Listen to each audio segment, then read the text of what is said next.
Ah, Aristotle, my brilliant student. Let us talk about knowledge.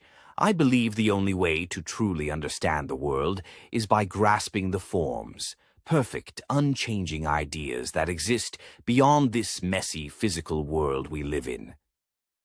My dear teacher, as much as I respect you, I must disagree. Why look beyond the physical world? Everything we need to know is right here. We learn through observing and experiencing life. If you want to understand a tree, study the tree itself, not some perfect tree in another realm. But Aristotle, don't you see? What you observe is just a shadow of the truth. The tree you see here is imperfect. It's just a reflection of the perfect tree in the realm of forms. True knowledge comes from using reason to grasp those higher realities. That sounds fascinating, Plato. But let's be real. What good is a perfect tree if it doesn't grow, give shade, or bear fruit? I'm more interested in the real tree, its roots, its bark, its leaves, because that's what actually matters to us. Well then, Aristotle, let's discuss ethics. I believe the highest good is aligning ourselves with the perfect form of the good. It's like aiming for the ideal version of yourself, something pure and unchanging. I see where you're coming from, but life isn't that simple. Being good isn't about chasing some far-off ideal. It's about finding balance, living in moderation.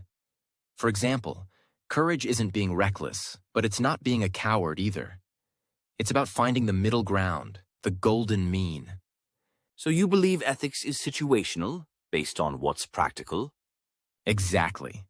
Life isn't black and white. What's virtuous for one person might not be the same for another. It depends on who you are and the situation you're in. Aristotle, let's move to politics. I believe the best rulers should be philosopher kings, people who truly understand the good and can guide society wisely.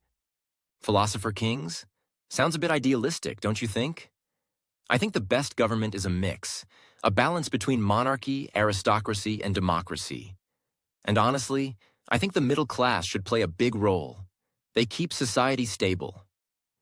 Interesting. But don't you think most people are too easily swayed by emotions or bad leaders? Sure, that's a risk. But rather than dream of a perfect leader, I'd rather work with the reality of human nature and build something practical. Fine, Aristotle.